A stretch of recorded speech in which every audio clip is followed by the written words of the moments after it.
بعد قليل من بداية اللقاء بين غانا وصربيا، بدا واضحا أن الغانيين عازمون بقوة على تحقيق الفوز الأول للأفارقة في المونديال الذي تستضيفه قارتهم للمرة الأولى.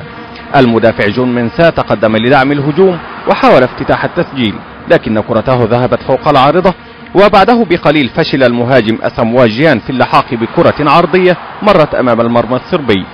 في الشوط الثاني كثف الغانيون هجومهم، وتصدى القائم لضربة رأس من جيان، ثم تلقى منتخب صربيا ضربة مؤثرة بطرد لاعبه ألكسندر لوكوفيتش بعد نيله إنذارا ثانيا في الدقيقة 74.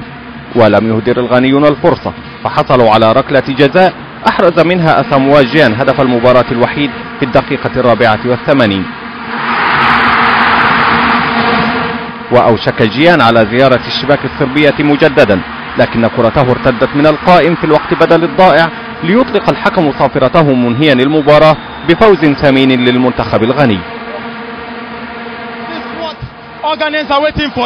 هذا ما ينتظره الغانيون كافة. لقد فعلنا ما علينا ونشكر الله كثيرا لأن هذا الفوز هام، فكل الفرق تدخل المباراة الأولى بقوة، وحمدا لله نجحنا في الفوز ب3 نقاط من المباراة الأولى.